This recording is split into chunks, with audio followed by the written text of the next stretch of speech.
अगर आपने वीडियो गलती से भी क्लिक किया ना, मैं बस इतना बोलूँगा, वीडियो को स्किप मत करके जाना। अगले 15 मिनट के अंदर मैं आपको ये बता दूँगा कि आपके एसएम के पेपर में, स्ट्रैटेजिक मैनेजमेंट के पेपर में, सी एंड सितंबर 26 के पेपर में कहाँ से क्वेश्चन ऐसे पूछ सकते हो, कहाँ से नहीं। वो भी with logic, with proof, with evidence, ताकि आपको विश्वास हो जाए जो मैंने इंपॉर्टेंट टॉपिक, क्वेश्चन लिस्ट या ऐसे कहाँ से पेपर अब बनाता है, कहाँ से पेपर नहीं बनाता है, उन सब का लॉजिक इस सिंगल वीडियो में आपको मिल जाएगा। अगले 15 मिनट इस वीडियो को पूरा देख लो और मैं आपको गारंटी देता हूँ इस बात की, ये इंडिया की बेस्ट स्ट्रैटेजिक मैनेजमेंट की वीडियो होगी कि पेपर आता कहाँ है एक्चुअल में। प्रॉपर पेपर प्रेडिक्शन, ये नहीं कुछ भी हवाबाजी, with logic, with analysis, with proof, with evidence, सब कुछ मिल जाएगा। अगर अगले 5 मिनट के अंदर मैं आपको बताऊं कि आईसीएआई आपका पेपर पूछता कहाँ से है, तो मैं इतना बता सकता हूँ, और 2018 के बेसिस से और 2018 के एनालिसिस के बेसिस पे बता सकता हूँ, आईसीएआई अपने लास्ट 3 अटेम्प्ट या 4 अटेम्प्ट, लास्ट 3 अटेम्प्ट या 4 अटेम्प्ट के बेसिस पे बता सकता हूँ, सॉरी लास्ट 3 से 4 अटेम्प्ट में जो क्वेश्चन आईसीएआई ने आपसे पूछ लिए, लास्ट 3 अटेम्प्ट या 4 अटेम्प्ट, चाहे वो डिस्क्रिप्टिव पार्ट में हो चाहे एमसीक्यू पार्ट में, अगर आईसीएआई ने आपसे क्वेश्चन पूछ लिए तो वो अगले 3 अटेम्प्ट तक क्वेश्चन नहीं पूछता है। मतलब आपका जो पेपर है सितंबर 26 में है, तो सितंबर 25, जैन 26 और मई 26, ये 3 अटेम्प्ट, मई 26, जैन 26 और सितंबर 25, चाहे वो डिस्क्रिप्टिव पार्ट हो चाहे एमसीक्यू पार्ट हो, चाहे वो एमसीक्यू पार्ट हो, उन टॉपिक्स को हम नहीं करके जाएंगे। उसके अलावा जितने भी टॉपिक्स है जो आईसीएआई ने आज तक नहीं पूछे या उससे पहले कभी पूछे पिछले अटेम्प्ट्स में, सिर्फ उन क्वेश्चंस को अच्छे से कर ले तो हमारा काम बन जाएगा। इनकेस हमारे पास बहुत लिमिटेड टाइम है तो मैं कह रहा हूँ मई 25 के भी क्वेश्चंस को, टॉपिक्स को, डिस्क्रिप्टिव पार्ट में आए चाहे एमसीक्यू पार्ट में आए, स्किप कर दो तो भी आपका काम आ जाएगा। मतलब लास्ट 3 अटेम्प्ट या 4 अटेम्प्ट को स्किप कर दे, डिस्क्रिप्टिव पार्ट और एमसीक्यू पार्ट में जो भी कॉन्सेप्ट आए, आपका काम बन जाएगा, आपका काम बन जाएगा। सिर्फ 2 बार ऐसा हुआ है कि आईसीएआई ने इस वाले पैटर्न को फॉलो नहीं किया। एक सितंबर 24 का जो क्वेश्चन था वो मई 25 में आ गया, और जो मई 25 का क्वेश्चन था वो सितंबर 25 में आईसीएआई ने रिपीट कर दिया। उसके अलावा आज तक आईसीएआई ने रिपीट नहीं करे। अब इस चीज का लॉजिक कैसे क्लियर होगा, इसके लिए आपको वीडियो पूरी देखनी पड़ेगी, तभी आपको समझ में आएगा कि जो लास्ट 3 अटेम्प्ट या 4 अटेम्प्ट में ऐसा क्वेश्चन पूछ लेता है वो रिपीट नहीं करता है। तो वीडियो को पूरा देखना, पूरा समझना, ताकि आपके लॉजिक क्लियर हो जाए कि मैंने जो बताया कि लास्ट 3 अटेम्प्ट या 4 अटेम्प्ट में जो भी एसएम से रिलेटेड टॉपिक्स, चाहे वो डिस्क्रिप्टिव पार्ट में चाहे एमसीक्यू पार्ट में, अगर वो क्वेश्चन आ गया तो वो रिपीट नहीं करता अगले 3 से 4 अटेम्प्ट में। तो वीडियो को पूरा देखना, पूरा समझना, ताकि आपको समझ में आ जाए। हेलो दोस्तों, कैसे कैसे कैसे आप सब लोग? मैं बहुत बढ़िया हूँ, उम्मीद करता हूँ आप लोग भी बहुत ही ज़्यादा बढ़िया होंगे। अब करते हैं वीडियो को स्टार्ट। सबसे पहले मैं आपको बता दूँ इस वीडियो में आपको मिलेगा क्या। इस वीडियो में मिलेगा आपको पेपर एनालिसिस, साथ में उसका एमसीक्यू का एनालिसिस, क्योंकि हर कोई डिस्क्रिप्टिव पार्ट का तो एनालिसिस कर लेता है पर एमसीक्यू का एनालिसिस नहीं करता। तो इस वीडियो में आपको पेपर एनालिसिस के साथ साथ, डिस्क्रिप्टिव पार्ट के एनालिसिस के साथ साथ आपको एमसीक्यू का एनालिसिस भी मिलने वाला है। साथ में इसी एनालिसिस के बेसिस पे हम करेंगे आपका पेपर का प्रेडिक्शन, जिसमें पेपर फॉर्मेट क्या रहेगा, क्वेश्चन वाइज प्रेडिक्शन रहेगी, चैप्टर वाइज प्रेडिक्शन रहेगी और टॉपिक वाइज। मतलब आपको हर तरह से इस तरह से बता दिया जाएगा कि चैप्टर वाइज कौन से क्वेश्चन आ सकते हैं, टॉपिक वाइज कौन सा ऐसा क्वेश्चन हो सकता है और क्वेश्चन वाइज कौन सा क्वेश्चन हो सकता है, बिल्कुल डिटेल में इसमें आपको समझ में आ जाएगा। फिर इसी पेपर प्रेडिक्शन के बेसिस पे हम आपको देंगे एसएम का revision strategy with important topic की लिस्ट, कि आपको अगले 15 दिन या 20 दिन में अपना एसएम कैसे पढ़ना है, एग्जाम से एक दिन पहले एसएम कैसे पढ़ना है, और जो भी इसमें टॉपिक की लिस्ट आकर सिर्फ वो भी कर लोगे अच्छे से, आपका काम बन जाएगा। फिर इसी क्रस के बेसिस पे मिलेगा आपको इंपॉर्टेंट क्वेश्चन की लिस्ट कि कितने क्वेश्चन आपको पढ़ के जाना चाहिए, एटलीस्ट ये क्वेश्चन पढ़ के चले जाओ, उन क्वेश्चन की हैंड रिटन प्रैक्टिस करके चले जाओ, आपका काम बन जाएगा। तो इस वीडियो में हम इन 4 चीजों पे बहुत अच्छे से डिस्कशन करेंगे, ठीक है। अब आते हैं मेन चीज पे, अब आते हैं दूसरी चीज पे। ये कोई वीडियो ना एजम्पशन पे या रैंडम गेसेस पे नहीं है, चलो यार मुंह उठा के कुछ भी वीडियो बना दिया, ये मुंह उठा के कुछ भी बता दिया या कुछ भी हवाबाजी में कर दिया, नहीं। This is not a random guesses या एजम्पशन के कुछ भी बता दिया। ये प्रॉपर रिसर्च है, प्रॉपर एनालिसिस है, प्रॉपर एनालिसिस है, रिसर्च है प्रॉपर। और इसमें हमने क्या क्या इंक्लूड किया है, RTP, MTP, previous year, current model test paper. RTP मई 24 से लेकर सितंबर 26, एमटीपी मई 24 से लेकर सितंबर 26, प्रीवियस ईयर के पेपर मई 24 से मई 26, और आपका जो करंट मॉडल टेस्ट पेपर जिसमें 8 पेपर है उसका एनालिसिस किया। मतलब टोटल अगर आप सबको काउंट करोगे तो मोर देन 35 प्लस पेपर का एनालिसिस किया है। साथ में मेरा जो एक्सपीरियंस है 2018 से लेकर 2026 का, वो चीज़ के बेसिस पे भी आपको समझ में आएगा, जो भी मैंने प्रेडिक्शन किया, जो भी एनालिसिस किया है, आपको समझ में आए। तो ये कोई रैंडम गेसेस या अजम्पशन के बेसिस पे नहीं है, प्रॉपर स्ट्रैटेजिक एनालिसिस के बेसिस भी आपको पता चलेगी, ताकि आपको समझ में आ जाए जो चीज़ मैं बता रहा हूँ उसका एक प्रॉपर लॉजिक है। ये नहीं कि चलो कुछ भी हवाबाजी में बता रहा हूँ, ठीक है। अब आते हैं आपके एग्जाम एनालिस्ट, पेपर प्रेडिक्शन, कुछ भी बोल सकते हो, ये आपकी स्ट्रैटेजी पे। सबसे पहला पॉइंट कि पेपर फॉर्मेट क्या रहने वाला है, आपका पेपर फॉर्मेट क्या रहने वाला है। तो मैं बहुत सिंपल लाइन में बोलूँ कि कोई भी फिक्स या standard paper format SM subject में नहीं होता। क्या बोला मैंने कि पेपर फॉर्मेट की अगर प्रेडिक्शन की बात की जाए तो कोई भी फिक्स या स्टैंडर्ड पेपर फॉर्मेट नहीं होता आपके एसएम सब्जेक्ट में। अब मैं ऐसा क्यों बोल रहा हूँ, अब मैं बताता हूँ क्यों बोल रहा हूँ। नीचे चलेंगे, हाँ। तो यहाँ पे मैंने क्या किया है, आपका पास्ट ईयर पेपर एनालिसिस क्या है, May 24 से लेके May 26 तक। तो जब आप इस क्वेश्चंस को देखते हो तो क्या पता चलता है कि जो पहला क्वेश्चन था, क्वेश्चन नंबर फर्स्ट जो होता है, वो आपका कंपल्सरी क्वेश्चन होता है, ठीक है? फिर क्वेश्चन नंबर 2 से लेकर क्वेश्चन नंबर 4 में एक क्वेश्चन आप ऑप्शन में स्किप कर सकते हो, बाकी क्वेश्चन आपको अटेम्प्ट करने होते हैं। और जो आपका लास्ट क्वेश्चन होता है, क्वेश्चन नंबर 4 का भी इसमें 2 क्वेश्चंस मिलते हैं, जिसमें आपको एक क्वेश्चन करना होता है, एक क्वेश्चन आपको ऑप्शन में स्किप करना होता है, ठीक है? दूसरी बात क्या है कि हर क्वेश्चन की इक्वल वेटेज है, यानी मतलब ये नहीं किसी में 6 मार्क्स का दे दिया, किसी में 4 मार्क्स का दे दिया, किसी का 7 मार्क्स का नहीं, equal weightage. Question number first के ए से लेकर क्वेश्चन नंबर 4 के बी तक सभी क्वेश्चन की वेटेज आपको 5, 5, 5, 5, 5 होती है, ठीक है? और टोटल डिस्क्रिप्टिव आपने आपको 45 मार्क्स का क्वेश्चन होता है, जिसमें से आपको 35 मार्क्स का अटेम्प्ट करना होता है और 15 मार्क्स का एमसीक्यू होता है, टोटल आपके 50 मार्क्स इस तरह से बन जाते हैं। और पहला क्वेश्चन कंपल्सरी होता है और एमसीक्यू में नेगेटिव मार्किंग नहीं होती है, ठीक है? दूसरी चीज़ क्या है, यहाँ पे मैंने May 24 से लेके May 26 का एनालिसिस कर दिया। दूसरी चीज़ क्या है, यहाँ पे आपको एमसीक्यू का एनालिसिस भी दिखेगा, जिसमें साफ-साफ एक चीज़ पता चलती है, साफ-साफ एक चीज़ पता चलती है कि एक केस स्टडीज़ होगी आपके पास, जिसमें 5 क्वेश्चन्स होंगे, क्वेश्चन नंबर 1 से लेके क्वेश्चन नंबर 5 तक एक केस स्टडीज़ होगी, क्वेश्चन नंबर 1 से लेके क्वेश्चन नंबर 5 एमसीक्यू में होगी। बाकी 3 जो ऐसे क्वेश्चन्स होंगे, जो कि आपके इंडिपेंडेंट क्वेश्चन होंगे, वो किसी केस स्टडी से रिलेटेड नहीं होंगे, ठीक है? इसमें दूसरी बात क्या है, एक तो नेगेटिव मार्किंग नहीं होती और सभी एमसीक्यू की वेटेज होती है 2-2 मार्क्स होती है और जो लास्ट क्वेश्चन होता है आपका एमसीक्यू का, वो उसकी वेटेज 1 मार्क्स की होती है और नेगेटिव मार्किंग नहीं होती है, ठीक है? और किसी भी चैप्टर से रैंडम क्वेश्चन पूछ सकते हैं, ठीक है? और इक्वल वेटेज होती है, उसके बारे में बात करेंगे, बस मैंने अभी आपको बता दिया, ठीक है? तो अगर पेपर फॉर्म में देखा जाए, जो मैंने पास ईयर का एनालिसिस किया May 24 से लेके May 26 का, तो उसको बड़े अच्छे से देखो। ये मार्क्स नहीं लिखे, ये चैप्टर का नाम लिखा है, चैप्टर का नाम लिखा है 5-1-2-4 5-1-2-1-3-4/3 मतलब चैप्टर नंबर 4 से भी क्वेश्चन है, चैप्टर नंबर 3 से भी क्वेश्चन है। जैसे May 26 में क्या हुआ, जो आपका लास्ट क्वेश्चन था क्वेश्चन नंबर 4 का भी वो चैप्टर नंबर 1 से ही दोनों क्वेश्चन, तो इसलिए लिखा 1/1। सेम जनवरी 26 में रिपीट हुआ 1/1। उससे पहले 5 आउट ऑफ 5 मतलब 5 चैप्टर नंबर 5 से भी क्वेश्चन है, चैप्टर नंबर 5 से भी क्वेश्चन है, 4th के बी में, ठीक है? तो अगर इस पूरे क्रक्स को देखा जाए या इस पेपर फॉर्मेट को देखा जाए, तो एक चीज़ क्या पता चलती है कि क्वेश्चन नंबर फर्स्ट का ए बोलो या फर्स्ट का बी बोलो या फर्स्ट का सी बोलो, मतलब क्वेश्चन नंबर 1 में चैप्टर नंबर 5 हमेशा रिपीट होता है। क्या बोला? चैप्टर नंबर 5 रिपीट हो रहा है, एक्सेप्ट जैन 26 में ये चीज़ रिपीट नहीं हुई। उसके अलावा हर बार क्वेश्चन नंबर 1 में चैप्टर नंबर 5 से क्वेश्चन आ रहा है। सेम चीज़ चैप्टर नंबर 4 से भी हो रही है, एक्सेप्ट May 24 में चैप्टर नंबर 4 से क्वेश्चन नहीं आया, उसके अलावा चैप्टर नंबर 4 से रिपीट हुआ है। मतलब क्वेश्चन नंबर फर्स्ट का ए बोलो, बी बोलो, सी बोलो, मतलब फर्स्ट क्वेश्चन में 3 पार्ट होते हैं, 3 पार्ट में से 2 पार्ट ऑलमोस्ट फिक्स है, वो चैप्टर नंबर 5 से है और चैप्टर नंबर 4 से है। उसके अलावा जो थर्ड पार्ट है वो किसी से भी होता है, चैप्टर नंबर 2 से भी पूछ सकता है, 3 से भी पूछ सकता है, 1 से भी पूछ सकता है, 2 से भी पूछ सकता है, 1, 2, 3 किसी में से भी पूछ सकता है, ठीक है? अब सेम चीज़ आती है चैप्टर क्वेश्चन नंबर 2 और क्वेश्चन नंबर 3, इसमें कोई भी ऐसा का पेपर पैटर्न फॉलो नहीं होता, वो कुछ भी 1 से, 2 से, 3 से, 4 से, 5 से पूछ सकता है। अब आता है क्वेश्चन नंबर 4, इसमें क्या है, इसमें आप देखोगे मोस्टली आप देखोगे क्वेश्चन नंबर 2 ही रिपीट हुआ है। पिछले 7 अटेम्प्ट में से सिर्फ एक May 24 को हटा दो, एक आपका लास्ट अटेम्प्ट हटा दो, तो सिर्फ चैप्टर नंबर 2 से क्वेश्चन आया है। उसके बाद जो रिपीट हुआ है वो मोस्ट रिपीट हुआ चैप्टर नंबर 5 से रिपीट हुआ है। ठीक है, चैप्टर नंबर 5 से ही रिपीट हुआ है। मतलब 4th का ए पार्ट मोस्टली आपको चैप्टर नंबर 2 से दिखेगा और 4th का बी होगा जो मोस्टली आपको चैप्टर नंबर 5 से रिपीट होगा। तो ओवरऑल जो पेपर फॉर्मेट है उसमें मेरा ऐसा मानना है कि फर्स्ट का ए में वेरी हाई चांस है कि चैप्टर नंबर 5 से क्वेश्चन आएगा। फर्स्ट के बी में चैप्टर नंबर 4 से क्वेश्चन आएगा और मुझे ऐसा लगता है फर्स्ट के सी में चैप्टर नंबर 3 या 1 से क्वेश्चन आ सकता है। अब मैं कह रहा हूँ 1 और 3 से क्यों आएगा? क्योंकि आप मोस्ट प्रोबेबली देखोगे 1 1 1 3 3 3 और 3 मतलब मोस्ट प्रोबेबली 3 या 1 से ही रिपीट होता है, पर कोई पैटर्न नहीं देखा इसलिए यहाँ पे लिख दिया कि 60% चांस है 3 1 से आ सकता है, नहीं तो 2 से भी पूछ सकता है क्योंकि बचा क्या 1 2 3 बचा। तो पर मुझे ऐसा लगता है कि फर्स्ट या चैप्टर नंबर 3 से पूछ सकता है। उसके अलावा क्वेश्चन नंबर 2 और 3 में वो अपने हिसाब से पूछ सकता है जो उसका मन करे। 4th के ए में वेरी हाई चांस है कि चैप्टर नंबर 2 से क्वेश्चन है और 4th के बी में वेरी हाई चांस है चैप्टर नंबर 5 से क्वेश्चन है। वेरी हाई चांस है, इसलिए यहाँ पे लिख दिया कि 80% चांस है, 20% ऐसे चेंज कर सकता है। तो मेरे अकॉर्डिंग क्वेश्चन नंबर फर्स्ट का सी से लेकर क्वेश्चन नंबर थर्ड का बी, इसमें ऐसा कोई भी पैटर्न अपने हिसाब से फॉलो कर सकता है। फर्स्ट का ए, फर्स्ट का बी, फोर्थ का ए और फोर्थ का बी ऑलमोस्ट फिक्स है। 4 5 चैप्टर नंबर 4 5 और 2 से फिक्स है। ठीक है, ठीक है। तो ये ओवरऑल पेपर फॉर्मेट की प्रेडिक्शन है कि फर्स्ट का ए और बी आपका मान के चलो चैप्टर नंबर 4 और 5 से है। फोर्थ का मान के चलो चैप्टर नंबर 2 और 5 से फिक्स है। फर्स्ट का सी से लेकर चैप्टर नंबर थर्ड के बी तक इसमें ऐसे अपने हिसाब से पैटर्न को फॉलो कर सकता है। अब आता है एमसीक्यू में, तो एमसीक्यू में सिंपल सी बात है, एक प्रॉपर केस स्टडीज होगी। ठीक है, उसमें क्वेश्चन में फर्स्ट एमसीक्यू क्वेश्चन फर्स्ट से लेकर 5 तक आपसे क्वेश्चन पूछेंगे, वो केस स्टडी से रिलेटेड ही होगी।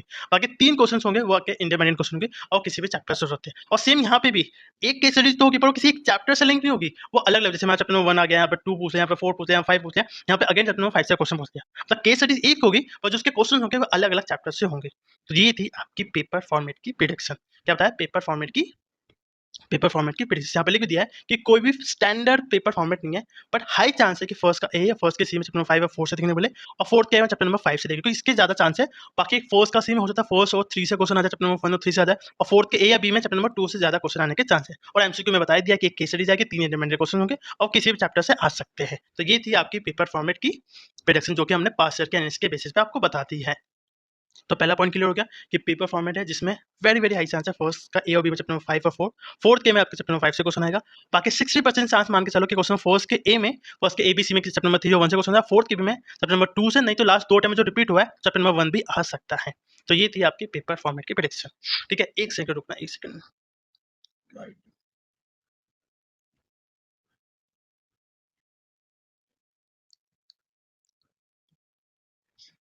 ठीक है, अब आता है इंपॉर्टेंट चैप्टर्स पे। अब आता है पॉइंट नंबर 2, इंपॉर्टेंट चैप्टर्स। बहुत लोग क्या बोलते हैं, मैं हैरान होता हूँ, मैं बहुत ज़्यादा हैरान होता हूँ कि बच्चे ऐसे में भी एबीसी इंग्लिश देखते हैं। बच्चे बोलते हैं भैया ऐसे में इंपॉर्टेंट चैप्टर्स क्या है? टीचर्स भी बताते हैं ये चैप्टर कर लो, ये चैप्टर। भाई 5 चैप्टर है, भाई 5 चैप्टर है, 5 चैप्टर में क्या बताना? और दूसरा भ्रम मैं आपका तोड़ देता हूँ, अगर कोई बोलता है चैप्टर नंबर 5 तो बहुत इंपॉर्टेंट है, अरे 1 से तो क्वेश्चन ही नहीं आता। ये भ्रम मैं आपको अभी तोड़ देता हूँ। मैं इतना बोल रहा हूँ कि एसएम के चैप्टर में, सभी चैप्टर की, एसएम के पेपर में सभी चैप्टर की यहाँ पे ध्यान रखना, इक्वल वेटेज है, इक्वल वेटेज है, इक्वल वेटेज। भाई आप कैसे बोल रहे हो? आओ अगेन पेपर एनालिस्ट पे आओ। जो बोल रहा हूँ एनालिस्ट के बेसिस पे बोल रहा हूँ, अपने हिसाब से नहीं बता रहा हूँ। आओ, ये है आपकी chapter wise weightage wise analyst. ठीक है, तो इसमें अगर आप बड़े ढंग से देखो ना, बड़े ढंग से देखना। यहाँ पे 10-10 मार्क्स का इसलिए लिखा है क्योंकि मे 24 का जो एमसीक्यू है उस टाइम ऐसा रिलीज नहीं करता था, इसलिए यहाँ पे आपको एमसीक्यू एनालिस्ट, एमसीक्यू के मार्क्स नहीं दिखेंगे। उसके अलावा सितंबर 24 से लेकर मे 23 में आपको एमसीक्यू के मार्क्स भी दिखेंगे। तो आपको क्या दिख रहा है? चैप्टर नंबर 1 2 3 4 5, 1 से लेकर 5 तक का वेटेज देखो। मे 24 में तो सबकी वेटेज 10-10 मार्क्स थी। सितंबर 24 में 9 मार्क्स, 18 मार्क्स, बाकी सब देखो 10 से 14 मार्क्स। जैन 25 में देखो 12 15 14 12 12, मे 25 में 14 12 12 12 13, सितंबर 25 में 9 14 12 13 17, जैन 26 में 14 12 12 13 14, मे 26 में 14 12 12 13 14, और ओवरऑल जो वेटेज है 65 है, जिसमें से आपको 50 मार्क्स का पेपर अटेम्प्ट करना होता है। तो क्या पता चलता है? एक चीज पता चलती है, भैया भैया मेरे सभी चैप्टर की एवरेज वेटेज क्या है? सभी चैप्टर की एवरेज वेटेज क्या है? एवरेज वेटेज है 12 टू 14 मार्क्स। आप करके देख लो, सिर्फ एक ये वाला अटेम्प्ट छोड़ दो चैप्टर 1 के लिए, एक सितंबर 25 छोड़ दो, एक यहाँ ये वाला अटेम्प्ट छोड़ दो, ये अटेम्प्ट छोड़ दो, बाकी सबका उठा के देख लो। 12 से 14 मार्क्स, 12 टू 40 मार्क्स की एवरेज वेटेज है, जिसमें से डिस्क्रिप्टिव पार्ट में तो 10 मार्क्स की वेटेज है, और एमसीक्यू में 2 से 4 मार्क्स की ही वेटेज है। मतलब एवरेज वेटेज 12 टू 40 मार्क्स की ही इक्वल वेटेज रखता है। आप चाहे तो देख लो, एक बार वीडियो को पॉज करो, एक बार देख लो, जब पीडीएफ फाइल को डाउनलोड कर लेना, अब देख लो। सिर्फ 2 बार ऐसा हुआ है कि चैप्टर नंबर 5 में 18 मार्क्स, 17 मार्क्स, 9 मार्क्स, 9 मार्क्स, उसके अलावा 12 से 14 मार्क्स। एमसीक्यू में देखा जाए तो देखो 4 marks, 2 marks, 4 marks, 4 marks, 4 marks, 4 marks, 4 5 2 4 2 2 4 2 2 4 4, यहाँ से एक भी मार्क्स नहीं पूछा, 4 2 2 3 3 3, मतलब एमसीक्यू में देखा जाए तो 2 से 4 मार्क्स की ही वेटेज रखता है। तो कोई अगर आपसे बोला है चैप्टर नंबर 1 तो सी कैटेगरी का चैप्टर है, उससे तो कुछ आता ही नहीं आता, ये वाला एनालिस्ट ना उसको दिखा देना। दूसरा कोई बोले चैप्टर नंबर 5 से बहुत बहुत इंपॉर्टेंट है, सिर्फ 2 बार ऐसा हुआ है कि उसने 18 मार्क्स और 17 मार्क्स का पूछा, वरना एवरेज वेटेज 12 13 14 12, 12 से 14 मार्क्स की ही वेटेज है। तो एक भ्रम तो आपका टूट गया, एक भ्रम तो आपका टूट गया कि इंपॉर्टेंट चैप्टर्स का, कि भैया ये चैप्टर ज़्यादा इंपॉर्टेंट है, ये कम इंपॉर्टेंट नहीं। ऑलमोस्ट सभी चैप्टर की, ऑलमोस्ट क्या सभी चैप्टर्स की इक्वल इंपॉर्टेंस है, बट स्टिल आपको चाहिए भैया मोस्ट इंपॉर्टेंट चैप्टर बता दो, मोस्ट इंपॉर्टेंट चैप्टर बता दो, तो मैं कहूँगा चैप्टर नंबर 4, एक सेकंड, चैप्टर नंबर 4 और 5। आप बोलोगे भैया ऐसा क्यों? भैया ऐसा क्यों? देखो, क्वेश्चन नंबर 1 इज हमारा कंपल्सरी क्वेश्चन होता है। 2 3 4 में से हम क्वेश्चन को अपने हिसाब से ऑप्शन में स्किप कर सकते हैं, बट क्वेश्चन नंबर 1 को ऑप्शन में स्किप नहीं कर सकते हैं, राइट? हाँ भैया बिल्कुल राइट, बिल्कुल राइट कह रहे हो। तो क्वेश्चन नंबर 1 में सबसे ज़्यादा किस क्वेश्चन की वेटेज है, किस चैप्टर की ज़्यादा वेटेज है, या किस पे ज़्यादा आने के चांस है? चैप्टर नंबर 4 और 5। 3 पार्ट पूछे जाएंगे क्वेश्चन नंबर 1 में, जिसमें 2 पार्ट चैप्टर नंबर 4 और 5 से। तो क्यों ना एटलीस्ट इन 2 चैप्टर को अच्छे से कर लूँ, ताकि मेरा कंपल्सरी क्वेश्चन हो जाए। बाकी चैप्टर नंबर 2 1 2 3 से अपने हिसाब से कर लूँगा, पर 4 और 5 को मैं अच्छे से करके जाऊँगा। क्यों? एक तो क्वेश्चन नंबर 1 में आना ही आना है, और वेरी वेरी हाई चांस है कि क्वेश्चन नंबर 4 में चैप्टर नंबर 5 से क्वेश्चन आ जाए। तो मेरे ऑलमोस्ट 15 मार्क्स से 20 मार्क्स की कवरेज तो यही चैप्टर देके चले जाएंगे। क्यों? क्योंकि क्वेश्चन नंबर 1 में आ रहा है और क्वेश्चन नंबर 4 में आ रहा है। हो सकता है किस्मत अच्छी हो कि चैप्टर नंबर 4 से भी क्वेश्चन नंबर 4 में क्वेश्चन आ जाए, तो भाई बल्ले बल्ले, वहाँ ऊपर 10 मार्क्स, नीचे 10 मार्क्स, 20 मार्क्स की वेटेज हो गई। तो अकेले ये 2 चैप्टर आपको 15 से 20 मार्क्स 15 से 20 मार्क्स देके चले जाएँगे। इसके अलावा चैप्टर नंबर 1 कसम खा के बोलो कितने बच्चों को देखो हो सकता है किसी को चैप्टर नंबर 2 मुश्किल लगता हो, किसी को 3 मुश्किल लगता हो, किसी को 4 मुश्किल लगता हो, किसी को चैप्टर नंबर 5 मुश्किल लगता हो। पर जितने बच्चे एसएम का पेपर दे रहे हैं, सबको पता है चैप्टर नंबर 1 तो बहुत आसान है, बहुत आसान। तो अगर मैं इन 2 चैप्टर के साथ इस चैप्टर को भी इंक्लूड कर दूँ, तो मेरा तो काम बन जाएगा। मतलब अगर मैं चैप्टर नंबर 1 4 और 5 को बहुत अच्छे से कर लेता हूँ, तो मैं 30 से 35 मार्क्स 30 टू 35 मार्क्स का पेपर तो बहुत अच्छे से लिख के आ जाऊँगा। बाकी चैप्टर्स के लिए चैप्टर नंबर 2 के लिए और 3 के लिए जो इंपॉर्टेंट टॉपिक्स बताऊँगा, जो इंपॉर्टेंट चीज़ें बताऊँगा, वो आप कर लेना, ठीक है? अब कई बच्चों को डाउट होगा भैया चैप्टर नंबर 5 तो बहुत बड़ा है, मुझसे नहीं हो पाएगा। तो क्या इसके बदले मैं चैप्टर नंबर 3 को इंक्लूड कर लूँ? बेटा अब मुश्किल लग रहा है, नहीं हो पा रहा है, कर ले, सोचने वाली बात क्या है? भैया 3 के बदले मैं 2 को इंक्लूड कर सकता हूँ, कर ले। भैया मैं 1 को इंक्लूड कर सकता हूँ, कर ले। कुछ भी कर ले क्योंकि पहले ही बोल दिया है कि हर चैप्टर के इक्वल वेटेज है। बट मेरा प्रेफ़रेंस इन 2 चैप्टर पे इसलिए जा रहा है क्योंकि ये क्वेश्चन नंबर 1 में आता है। अगर तू मन इसमें से कोई भी चैप्टर तू छोड़ के जा रहा है, स्किप करके जा रहा है, तेरा क्वेश्चन नंबर 1 छूटेगा ही छूटेगा। इसलिए मैंने बोला, अदरवाइज़ जैसी तेरी प्रिपरेशन चल रही है, जैसा तेरा काम चल रहा है, तो वो चला ले। आप बोलेंगे भई चैप्टर नंबर 5 के लिए फिर क्या करेगा छोड़ के जा रहे हैं? तो जो वीडियो के आगे मैं इंपॉर्टेंट टॉपिक्स बताऊँगा ना, तो वो कर लेगा ना बेटा तेरा उससे भी काम बन जाएगा। क्योंकि खोने के लिए कुछ नहीं है, पाने के लिए सब कुछ है। तो छोड़ने से अच्छा है कि जो एटलीस्ट 8 से 10 टॉपिक बताऊँगा, तू वही पढ़ के चले जा, तेरा काम उससे ही बन जाएगा, ठीक है? अब आता है तीसरा पॉइंट जो कि वीडियो की स्टार्टिंग में बता दिया था इंपॉर्टेंट टॉपिक्स या इंपॉर्टेंट क्वेश्चंस। भैया ऐसे कहाँ से पूछता है पेपर, कहाँ से पूछता है, किधर से पूछता है? तो ये मैं आपको सिर्फ 2024 से नहीं बता रहा हूँ, 2024 से नहीं बता रहा हूँ। ये मैं आपको बता रहा हूँ अपने अपने खुद के पर्सनल एक्सपीरियंस से 2018 से लेके 2018 से लेके 2018 से लेके 2018 से लेके मैं आपको इतना बोल सकता हूँ, इतना बोल सकता हूँ कि अगर आपने लास्ट 3 अटेम्प्ट या 4 अटेम्प्ट के जो भी टॉपिक से क्वेश्चंस आए, चाहे वो डिस्क्रिप्टिव पार्ट में हो, चाहे आपके एमसीक्यू पार्ट में, चाहे वो आपके डिस्क्रिप्टिव पार्ट में हो, चाहे आपके एमसीक्यू पार्ट में, उन टॉपिक्स को करके मत जाओ। क्या बोला? लास्ट 3 से 4 अटेम्प्ट, 3 अटेम्प्ट बोलूँगा, चौथा अटेम्प्ट अगर आपके पास कम टाइम बचा है तो उसको भी इंक्लूड कर दो। अदरवाइज़ लास्ट 3 अटेम्प्ट के क्वेश्चंस को, टॉपिक्स को, चाहे डिस्क्रिप्टिव पार्ट में आ रहे हो, चाहे एमसीक्यू पार्ट में आ रहे हो, उसको करके मत जाओ। सिर्फ 2 बार ऐसा हुआ है कि आईसीएसई ने इस पैटर्न को फॉलो नहीं करा है। कब हुआ? 1 सितंबर 24 में था, चैप्टर नंबर 2 का ही क्वेश्चन था, जो कि सितंबर 24 में भी रिपीट हो गया, मई 25 में भी रिपीट हो गया। सेम एक चैप्टर नंबर 4 का क्वेश्चन था, जो मई 25 में अभी आ गया और सितंबर 25 में भी रिपीट हो गया।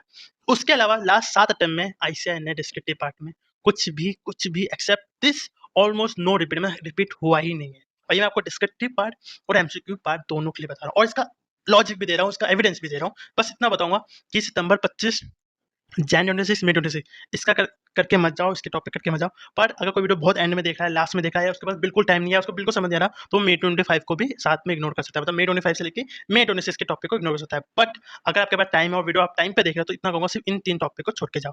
अब दे रहा हूँ मैं इसका लॉजिक, क्या दे रहा हूँ? इसका लॉजिक। आओ, आओ। ऐसा नहीं कि हवाबाजी, बेटा हर चीज़ का लॉजिक दूँगा आपको। आओ, तो यहाँ पे क्या लिखा दिख रहा है आपको स्क्रीन पे? चैप्टर वाइज़, टॉपिक वाइज़ नहीं। तो हमने क्या-क्या है? चैप्टर नंबर 1, 2, 3, 4, 5 मई 24, सितंबर 24, जैन 25, मई 25, सितंबर 25, जैन 26, मई 26 लास्ट 7 अटेम्प्ट का एनालिसिस किया, वो भी चैप्टर वाइज़। फिर इसको क्या है? इसको इस तरह डाल दिया। फिर मैंने जो मेरी बुक नहीं कहूँगा, जो स्टडी मटेरियल थी ना आपकी आईसीएआई की जो स्टडी मटेरियल है, उसको मैंने मर्ज कर दिया। ठीक है? चैप्टर 1 से लेकर चैप्टर नंबर 5 तक मर्ज कर दिया और जो उसमें पेज नंबर लिखा था ना मेरी स्क्रीन के ऊपर, वो पेज नंबर मैंने यहाँ पे लिख दिया है। वो मर्ज फाइल भी मैं आपको दे दूँगा ताकि आप खुद से एक बार मैच कर सको। तो आप देखोगे चैप्टर नंबर 1 में एक भी जो लॉजिक है ना लास्ट 3 से 4 अटेम्प्ट का, वो आईसीएआई ने रिपीट नहीं किया। आप देखो, एक क्वेश्चन आया था जैन 25 में प्रोएक्टिव और रिएक्टिव का। एक क्वेश्चन आया था। वो रिपीट कब हुआ? आपके लास्ट अटेम्प्ट में मई 26 मतलब जैन 25 का क्वेश्चन आया था, वो ये वाला प्रोएक्टिव रिपीट कब हुआ? वो रिपीट हुआ आपके मई 26 में। आप देखो, 1 अटेम्प्ट, 2 अटेम्प्ट और 3 अटेम्प्ट रिपीट कब हुआ? After third. इसलिए बोला कि मई 26 के लिए ये वाला अटेम्प्ट रिलेवेंट नहीं था, इंपॉर्टेंट नहीं था। तो इंपॉर्टेंट क्या था ये? तो मेरी इंपॉर्टेंट क्वेश्चन की लिस्ट में भी ये चीज़ इंक्लूड थी कि प्रोएक्टिव वेक्टर से क्वेश्चन करके जाना है।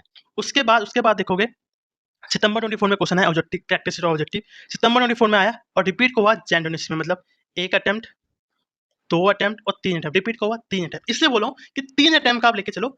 चौथा अटेम्प्ट अगर आपके पास टाइम कम है, आप नहीं कर सकते तो इंक्लूड कर दो। अदरवाइज़ लास्ट 3 अटेम्प्ट को आप बिल्कुल पढ़ के मत जाओ। तो अगर क्वेश्चन रिपीट हुए भी है तो 3 अटेम्प्ट के बाद ही रिपीट हुए। तो आपके लिए मई 26, जैन 26 और सितंबर 26 ये टॉपिक्स जब एमसीक्यू में चाहे डिस्क्रीट पैटर्न नहीं करके जाना। अगर टाइम कम बच रहा है तो इनको भी आप इंक्लूड करके चले जाना, मतलब इनको भी एक्सक्लूड करके चले जाना, ठीक है? अब आता है चैप्टर नंबर 2 में। चैप्टर नंबर 2 में सिर्फ आइसन एक बार धोखा दिया, क्या दिया? जो सितंबर 24 में जो क्वेश्चन था ना, वो सेम क्वेश्चन मई 25 में रिपीट हो गया। मतलब जो सितंबर 24 में जो क्वेश्चन था, 1 अटेम्प्ट, अगले एक अटेम्प्ट छोड़ के दूसरे ही अटेम्प्ट में आईसीएसई ने पूछ लिया। उसके अलावा चैप्टर 2 में आज तक चीज़ें आईसीएसई ने उस एनालिस्ट को फॉलो नहीं किया, मतलब उस ट्रेंड को ब्रेक नहीं किया। आप देखो मई 24 में जो क्वेश्चन आया था, वो आया था सितंबर 25 में रिपीट हुआ। कब रिपीट हुआ? सितंबर 25 में। तो 1 अटेम्प्ट, 2 अटेम्प्ट, 3 अटेम्प्ट के बाद ही रिपीट हुआ है। फिर यहाँ पे देखो मई 24 में क्वेश्चन आया था कैरेक्टरिस्टिक ऑब्जेक्ट, ये रिपीट कब हुआ? मई 26 में। मतलब यहाँ पे क्वेश्चन आया और रिपीट कब हुआ? यहाँ पे 1 attempt, 2 attempt, 3 attempt, 4 attempt, 5 attempt के बाद रिपीट हुआ। चलो मैं आपके लिए मैं चैप्टर नंबर 3 का भी यहाँ पे एनालिसिस कर देता हूँ। 4, 5 का आप खुद देख लेना। तो चैप्टर नंबर 3 में सिर्फ 2 बार ऐसे क्वेश्चन है जो आईसीएसई ने रिपीट किया, बट ट्रेंड को ब्रेक नहीं किया। आप देखो मई 24 में क्वेश्चन आया था स्ट्रेटेजिक ग्रुप मैपिंग का, तो ये रिपीट कब हुआ? 1 अटेम्प्ट, 2 अटेम्प्ट, 3 अटेम्प्ट, 4 अटेम्प्ट के बाद रिपीट हुआ। कब हुआ? जैन 26 के स्ट्रेटेजिक ग्रुप मैपिंग में रिपीट हुआ। सेम यहाँ पे भी देखो टाइप्स ऑफ चैनल का क्वेश्चन कब आया था? मई 24 में। और रिपीट कब हुआ? मई 26 में। तो देखोगे 1 अटेम्प्ट, 2 अटेम्प्ट, 3, 4, 5, मतलब 5 अटेम्प्ट के बाद, मतलब लास्ट 3 अटेम्प्ट के टॉपिक्स को आप स्किप करके चले जाओ, आपका काम बन जाएगा।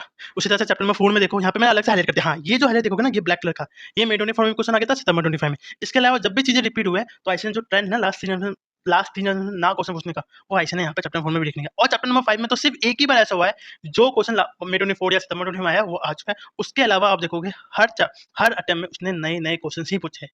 तो वहाँ पे आपको वीडियो के स्टार्टिंग में या दोबारा बता दूंगा, कहीं लिखा था ना कि जो आईसीएसई ने आज तक टॉपिक नहीं पूछे उनको पढ़ के चले जाओ, और जो लास्ट 3 से पहले के जो टॉपिक है वो पढ़ के चले जाओ, आपका काम बन जाएगा। उसके लिए ये वाला ये रहा, जो आज तक नहीं पूछा, देखो हर बार नए क्वेश्चन पूछा, एक्सेप्ट मई 24 का जो टॉपिक था वो मई 26 में रिपीट होगा। उसके अलावा हर बार नए टॉपिक्स ही आईसीएसई ने पूछे हैं।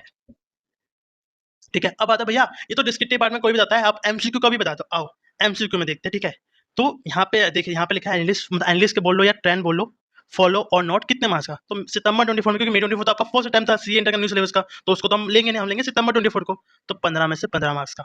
जैन 25 में सिर्फ एक क्वेश्चन जो मई 25 या सॉरी सितंबर 25 या मई 24 में आ चुका था, उसको आईसीएसई ने रिपीट दिया। यहाँ पे लिखा है स्ट्रेटेजिक ग्रुप मैपिंग, ये आपके मई 24 में आ चुका था। इसको छोड़ के 15 में से 13 मार्क्स, मई 25 में 15 में से 11 मार्क्स, सितंबर 25 में 15 में से 11 मार्क्स, जैन 26 में 15 में से 9 मार्क्स, और जो लास्ट अटेम्प्ट गया 15 में से 11। मतलब एवरेज जो आईसीएसई ट्रेंड को फॉलो करता है 11 से 13 मार्क्स, 2 से 4 मार्क्स का ऐसा होगा। मतलब 15 में से 11 मार्क्स, 11 मार्क्स का मान के चलो कि आईसीएसई ट्रेंड को फॉलो कर रहा है, 4 मार्क्स में पास अटेम्प्ट को पूछ रहा है। तो 2 से 4 मार्क्स के लिए मैं नहीं मानता कि आपको पूरा, देखो वो तो वही बात हो गई, आप पूरा पढ़ के जा रहे हो, फिर तो वही बात हो गई। तो वो चीज मत करो, लास्ट 3 अटेम्प्ट के टॉपिक को स्किप करके चले जाओ, चाहे एमसीक्यू का पार्ट हो चाहे डिस्क्रिप्टिव पार्ट का, बहुत तरीके और होगा, बहुत, मतलब मैं कहता हूँ सबसे खराब सिचुएशन में कहता हूँ 5 से 7 मार्क्स का ही रिपीट होगा। बाकी बाकी 50 में से मान के चलो 40 टू 45 मार्क्स का जो आईसीएसई ने ट्रेंड है वो फॉलो करेगा ही करेगा। तो 4 से 5 मार्क्स के लिए आप वो पूरा देखो, फिर बात वही पढ़ के पूरा पढ़ के जा रहे हो। तो लास्ट 3 अटेम्प्ट के टॉपिक को मत पढ़ के जाओ, चाहे एमसीक्यू पार्ट में चाहे डिस्क्रिप्टिव पार्ट में पढ़ के मत जाओ, आपका काम बन जाएगा। तो क्या बोला, ऊपर दिखा देता हूँ, एक सेकंड ऊपर आ जाओ। क्या बोला यहाँ पे कि आपको किस पे फोकस करना है? उन टॉपिक्स पे जो आईसीएसई ने आज तक नहीं पूछे। क्यों? चैप्टर नंबर 5 में दिखा दिया है, सिर्फ एक बार छोड़ के जो लास्ट अटेम्प्ट में हो गया था, उसके अलावा आईसीएसई ने हर बार चैप्टर नंबर 5 से न्यू टॉपिक के ही क्वेश्चन पूछे, या जो पहले के टॉपिक चाहे मई 24 में आ चुके हो, चाहे सितंबर 25 में आ चुके हो, चाहे मई 25 में आ चुके, उनको ही पढ़ के जाना है। तो अब बोलोगे भैया ये बात तो ठीक है, बट ये लिस्ट कैसे बनाए, देखे कैसे? तेरा भाई है ना, तेरे भाई ने वो भी जुगाड़ कर दिया। अब आओ इसके ऊपर, इंपॉर्टेंट टॉपिक की लिस्ट। तो हमने क्या किया है, सबसे पहले देखो हर कोई बताता है ये पढ़ के चले जा, इंपॉर्टेंट टॉपिक्स की बात करो स्टैटिक्स में, हर कोई कहता है ये पढ़ के चले जा, ये पढ़ के चले जा। तेरा भाई कह रहा है भाई तू सब पढ़ के जा, बट ये जो 30 टॉपिक है, हर चैप्टर से 6 टॉपिक्स दे दिए, 2 से, 3 से, 4 से, 5 से, टोटल आपके 30 टॉपिक, 30 टॉपिक होते हैं। ये 30 टॉपिक तुम मत पढ़ के जा, चाहे तेरा डिस्क्रिप्टिव पार्ट हो चाहे तेरा एमसीक्यू पार्ट हो, ये पढ़ के मत जा। इन केस तेरे पास थोड़ा और कम टाइम लिमिट है, तू बहुत एंड में वीडियो देख रहा है, तुझे समझ नहीं आ रहा, तुझे कोई 10 टॉपिक और छोड़ के जाने, टाइम कम है तो, अदरवाइज आपको करके जाना चाहिए, बट टाइम कम है तो ये 10 टॉपिक भी तू छोड़ के चले जा। मतलब ये 30 टॉपिक प्लस ये 10 टॉपिक, मतलब 40 टॉपिक को तो स्किप करके चले जा। अगर टाइम कम है तो 40 टाइम, अगर तू वीडियो टाइम पे देख रहा हो तेरे पास अच्छा खासा टाइम है तो सिर्फ 30 टॉपिक छोड़ के चले जा, उसके अलावा तो सब पढ़ के चले जा। अब वीडियो में एक कमेंट जरूर आएगा, इसने तो सब बता दिया। अब जब मैं आपको इंपॉर्टेंट टॉपिक्स दूंगा ना, अब यहाँ पे इंपॉर्टेंट टॉपिक्स भी दे रहा हूँ, इसने तो सब बता दिया, इसने तो सब करा दिया, इसने तो सब बता दिया। या तो वो दिमाग से एक नंबर का चूतिया इंसान है, जिसको ना उसको ना वीडियो की समझ है ना लॉजिक की समझ है, या वो कोई ऐसा मतलब बोल नहीं सकता है, होते हैं 2 4 चूतिया बच्चे, बच्चे भी नहीं कहूंगा, उनके या तो अटेम्प्ट लग गए 4 5 10 12 अटेम्प्ट लग गए, उनको समझ नहीं आ रहा, दिमाग से हो गए खाली, या वो 2 4 एजेंट्स होते हैं जो पढ़ाई भी कर रहे होते हैं, किसी टीचर की चाट भी रहते हैं, और कुछ ना कुछ उनके तो दिमाग में है। तो या तो उसने वीडियो नहीं देखा, पक्का एक कमेंट करेगा इसने तो सब बता दिया। भाई लॉजिक दे दिया ना कि लास्ट 3 अटेम्प्ट या 4 अटेम्प्ट, चाहे डिस्क्रिप्टिव पार्ट हो चाहे एमसीक्यू पार्ट हो, वो पढ़ के नहीं जाना है। अब तू बोलेगा भैया फिर तो कुछ और हटा दो, या देख तू सीए के पेपर दे रहा है, तो बीकॉम के पेपर नहीं दे रहा है कि सब कुछ हटा दो डालो, सिर्फ 4-5 चीजें पढ़ के चल जाओ। बीकॉम में तेरे थोड़े बहुत ठीक-ठाक मार्क्स पे तू सेकंड डिवीजन से भी पास हो रहा है, चल जाएगा। क्योंकि इसकी वैल्यू नहीं है। सीए में तो भाई सीए में भी तू पास हो जाता है बहुत बड़ी बात है, पर पास होने के भी ना लाले लगा देता है ऐसे ही। तो जितना कम, मैं कह रहा हूँ रिस्क लो, पर जितना कम रिस्क लेके चलोगे उतना फायदा है। बोलने को मैं 4-5 टॉपिक और हटा सकता हूँ, जो इंपॉर्टेंट टॉपिक दिए ना उसमें से 2-3 टॉपिक मैं और हटा सकता हूँ, बट मैं कह रहा हूँ मैं अगर मैं सब कुछ हटा दूँ या बहुत ज्यादा रिस्क पे ले लूँ, हाँ एक दिन पहले बोलो तो मैं 2-4 टॉपिक और हटा दूंगा, जो ये मैं आपको लिखे ना 2-4 टॉपिक मैं और हटा दूंगा, पर अभी का तो करके जाना, अभी तो कम रिस्क लेके जाना। हाँ तुम्हें से एक दिन पहले कमेंट करके पूछेगा, एक दिन या मान लो तेरा 15 जो भी तेरा 12 तारीख जो भी तेरा पेपर है, एक दिन आके बोलेगा भैया नहीं हो रहा, तो कुछ मोस्ट इंपोर्टेंट टॉपिक बता दो, तो मैं बता दूंगा भाई इतना इतना कर ले, एटलीस्ट इतना इतना करके चले जा। पर अभी के लिए तो जितना कम रिस्क लोगे, और रिस्क कितना बोला, बहुत कम टॉपिक छुड़वाए, वो भी वो टॉपिक जो जिससे क्वेश्चन आएगा ही नहीं आएगा। इसमें से मुझे कुछ टॉपिक्स पता है जिससे ऐसे इस बार क्वेश्चन नहीं पूछेगा, उसका लॉजिक भी क्लियर, बट मैं कह रहा हूँ यार इतना रिस्क क्यों लेना। मैं उनके लिए कह रहा हूँ जो भैंचोद कमेंट करेंगे, अरे ये तो सब मुझे पता है। लास्ट 2-3 वीडियो ना एसएम की वीडियो में ये कमेंट आया था कि तुमने इतना बता दिया, इतना बता दिया। भाई मैंने साथ में ये भी तो बताया ना मैंने क्यों दिए, क्या लॉजिक। हाँ तुम्हें से एक दिन पहले आएगा ना, तो मैं चैप्टर 1 के 3 टॉपिक बताऊंगा, उससे ही क्वेश्चन आएगा। चैप्टर नंबर 2 से 5-6 टॉपिक मुझे पता है, इससे ही क्वेश्चन आएगा। बट अभी बता दिया और नहीं आया, तेरे अलग जाएंगे। तो इससे अच्छा क्या है, कम रिस्क लेके इतनी चीजें हटवा दी ताकि तेरा कम टाइम में, मतलब तेरा सिलेबस का 30% मैंने हटवा दिया है। 70% तू पढ़ के जा, 70 में से तू 30% ऐसे पूछता है, 40% तो ऐसे भी नहीं पूछता, तेरा काम बन जाएगा। ठीक है, तो तुझे कौन से टॉपिक नहीं पढ़ के जाने, तुझे ये टॉपिक नहीं पढ़ के जाने किसी भी हालत में। अगर तेरे पास कम टाइम बचा है तो इनको भी छोड़ दे, बाकी तुझे करना क्या है, बस इन टॉपिक्स को करके चले। मतलब ये तो छोड़ के चले जा, इनके हो सकता है मुझसे ना कोई टॉपिक यहाँ पे रह गया हो सकता है मुझसे एक आध टॉपिक कोई मिसमैच रह गया हो, या मैंने ढंग से ना लिखा हो, क्योंकि या पीडीएफ फाइलें देखनी पड़ती है, कई बार एक आध चीज मिस हो जाती है। बट इस बात की गारंटी कह रहा हूँ कि ये जो 30 टॉपिक है मत रह जा, उसके अलावा सारे टॉपिक रह जा। उसके अलावा कौन से टॉपिक बच जाते हैं वो मैंने यहाँ पे लिख दिया इंपॉर्टेंट, चैप्टर 1 2 3 4 5। अब इसमें से कोई 2-4 कमेंट करेंगे, पक्का कमेंट करेंगे, इसमें सब बता दिया, उनके लिए मैंने अच्छा रिप्लाई कर दिया है। ठीक है, तुझे समझ में आ गया तो ठीक है, नहीं तो कोई बात नहीं। ठीक है, इसमें से भी बोलोगे भैया कुछ कुछ मोस्ट इंपॉर्टेंट फोकस करने को बोला जाए, तो ये 6 टॉपिक जो स्टार्टिंग में जो टॉपिक दे दिया ना मैंने, ये अदर इंपॉर्टेंट टॉपिक्स है, ये टॉपिक। अब पूछोगे भैया क्यों, लॉन्ग टर्म ऑब्जेक्टिव का आज तक क्वेश्चन नहीं पूछा है, इसलिए यहाँ पे डाल दिया है। फंक्शनल लेवल मैनेजमेंट का आज तक क्वेश्चन नहीं पूछा है, इसलिए यहाँ पे डाल दिया। रोल ऑफ सीईओ का क्वेश्चन आज तक नहीं पूछा, ये डाल दिया। लेवल ऑफ स्ट्रेटजी का क्वेश्चन आज तक नहीं पूछा, इसे डाल दिया। स्टैटिक मैनेजमेंट का क्वेश्चन आया है पर मई 24 में है, उसके अलावा नहीं पूछा, इसलिए इंपॉर्टेंट डाल दिया। फिर मिशन का स्टेटमेंट का भी मई 24 में क्वेश्चन आ चुका अभी तक नहीं, इसलिए मैंने डाल दिया। उसके अलावा ये आपका जैन 25 में आ गया था, ये भी आपका जैन 25 या सितंबर 25 जैन 25 में आ गया था, या मई 25 में आ गया था, इसलिए यहाँ पे डाल दिया। करने आपको सारे टॉपिक्स है, बट सीक्वेंस दे दिया कि तुझे इस तरह से फॉलो करना है। सेम चैप्टर नंबर 2 में ये सारे टॉपिक, एक आध टॉपिक को छोड़ दिया जाए तो आईसीएन आज तक नहीं पूछा। इसमें स्पेशली पेस एनालिस्ट जो नया नया इंक्लूड हुआ था आपके सिलेबस में, आज तक नहीं पूछा है। फिर आपका यहाँ देखिएगा स्ट्रेटेजिक एनालिस्ट, ये आज तक नहीं पूछा है। इसमें से एक आध टॉपिक जैसे थ्रेट ऑफ न्यू एंट्रेंस एक बार क्वेश्चन पूछ लिया, कॉम्पिटिटिव एक बार क्वेश्चन पूछ रहा है, उसके अलावा इन टॉपिक्स आज तक क्वेश्चन नहीं पूछा है। सेम चैप्टर नंबर 3 में ये आपका सेकंड मोस्ट इंपॉर्टेंट है, इसके अलावा ये आपका मोस्ट इंपॉर्टेंट है। सेम चैप्टर नंबर 4 में भी दे दिया, सेम चैप्टर नंबर 5 में भी दे दिया है। और ये 9 टॉपिक तो ऐसे कि आईसीएन आज तक नहीं पूछा, एक्सेप्ट ये वाला टॉपिक छोड़ दिया जाए और एक ये वाला टॉपिक छोड़ दिया जाए, तो इसके अलावा ऐसे आज तक क्वेश्चन पूछा नहीं। तो मैंने इस तरह से लिस्ट बना के दे दी है, आपको इसी सीक्वेंस में फॉलो करनी है, आपका काम बन जाएगा। बट हाँ एक चीज क्या रखना, एक बार ये देख लेना ये चीज रिपीट ना हो, इनको मत पढ़ के जाना, इसके अलावा जितने भी टॉपिक है आप करके चले जाओगे, आपका काम बन जाएगा। एक और जुगाड़ बना के दिया है, वीडियो पूरा देखना, आपको समझ में आएगा। वीडियो अपने हाथ देखिए, तो एक और जुगाड़ दिया आपके लिए, उससे भी आपका काम बन जाएगा। ठीक है, तो ये बस ऊपर ऊपर से है, ठीक है, बाकी आपको समझ में आएगा, बस वीडियो को देखते रहना पूरा।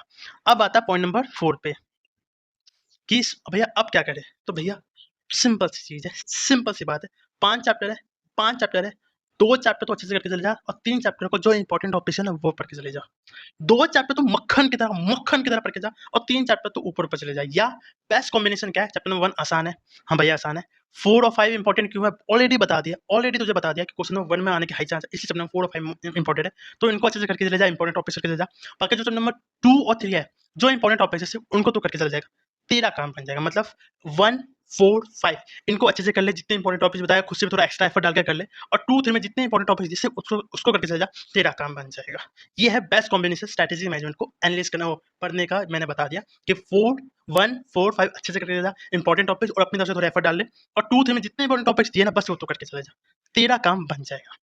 ठीक है, अब आता है पॉइंट नंबर 5, इंपॉर्टेंट क्वेश्चन की लिस्ट। क्या आता है, इंपॉर्टेंट क्वेश्चन की लिस्ट पे बात करते हैं कि क्वेश्चन की प्रैक्टिस कहाँ से करें। तो यहाँ पे 2 तरह के बच्चे, एक वो बच्चे जो लिस्ट के जो भी मेरी लिस्ट की कॉस्ट है, जो भी प्राइस है वो अफोर्ड कर सकते हैं, उनके लिए 1000 2000 500 600 200 300 500 जो भी लिस्ट की प्राइस है उनको फर्क नहीं पड़ता है। और एक वो बच्चे जो अपने घर से पैसे नहीं ले सकते, कोई भी वजह हो सकती है, चाहे उनको फ्री में सब कुछ चाहिए या सच में उनकी घर में बहुत ज़्यादा दिक्कत है, नहीं ले सकते। तो मेरे पास तो दोनों बच्चे हैं, मेरे पास तो दोनों बच्चे, और पेड लिस्ट मतलब सॉरी मैं कह रहा हूँ, मेरे पास दोनों बच्चे हैं, तो मुझे दोनों बच्चों का ध्यान रखना है, क्योंकि पेड स्टूडेंट से मुझे मेरा घर का खर्चा चलता है, और नॉन पेड बच्चों से मेरी दुआएं चलती है। और जीवन में दोनों चीज़ें हैं। सिर्फ़ पैसे से काम नहीं चलता, सिर्फ़ दुआओं से काम नहीं चलता। अगर आपने इकोनॉमिक्स पढ़ी है, सबने इकोनॉमिक्स पढ़ी है, फाउंडेशन तो पता है भाई सब कुछ फ्री में नहीं मिलता। चीज़ें कॉस्ट टू कॉस्ट चलती है, पैसे से ही दुनिया चलती है, सबको पता है।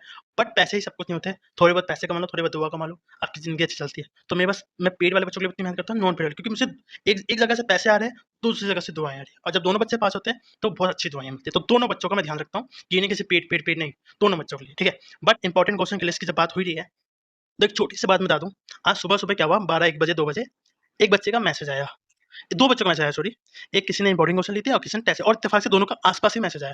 तो एक बच्चे ने भैया मैंने लिस्ट लिया, इसने तुमने चुटकिया बना दी है। मैंने क्या हुआ बे बता दे भाई, मुझे लगा मेरी लिस्ट है, मैंने कहा आपकी नहीं, किसी और फैकल्टी की लिस्ट है आप देखो। तो उसने मुझे अपना लॉगिन दिया, मैंने देखा।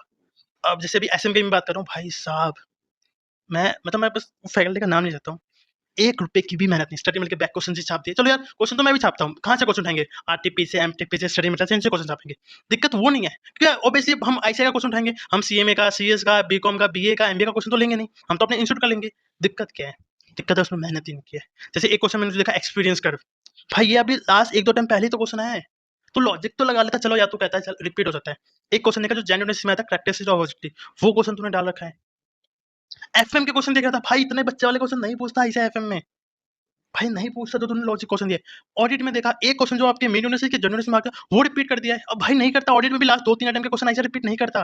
क्या लॉजिक दिया है तूने भाई? मैंने उसकी उसी फैकल्टी की मैंने आई थिंक लॉ की लिस्ट देखी थी, अगेन वही गलती।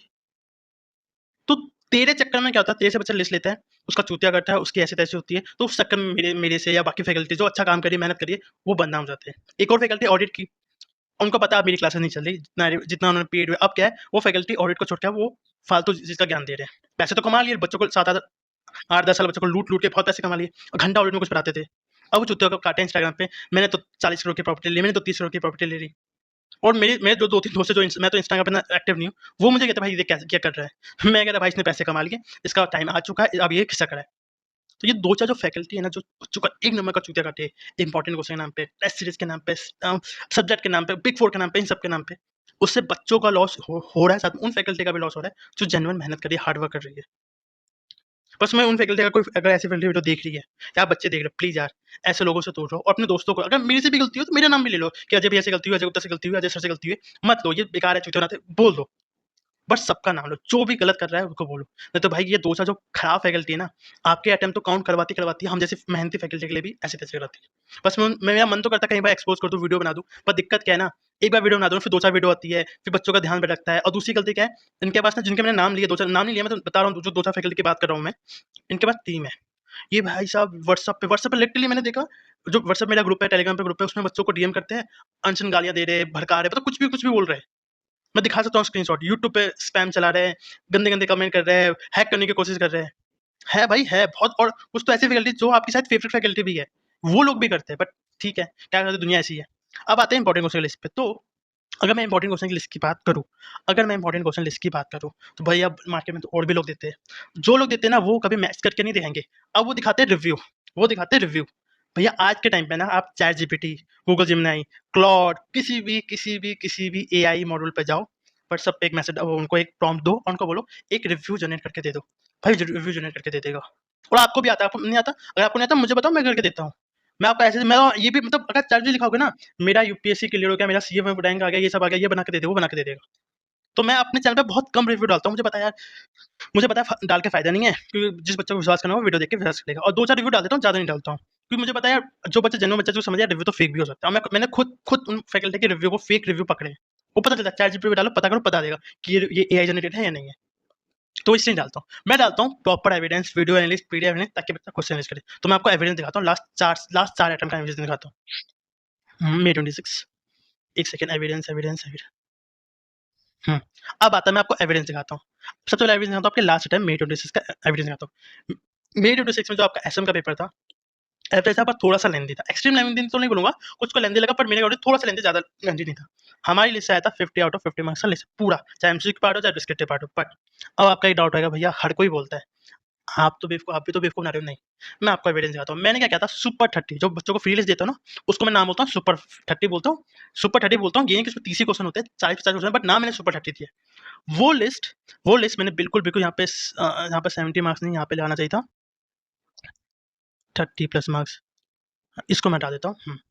अब वो लिस्ट मैंने डाली थी, आप जाके देखो 15 या 16 तारीख को आपका पेपर था, 14 मई, टाइमिंग देख लो, सुपर 30 देख लो और जाके यहाँ पे ये लिंक भी दे दिया, जाकर चेक कर लो।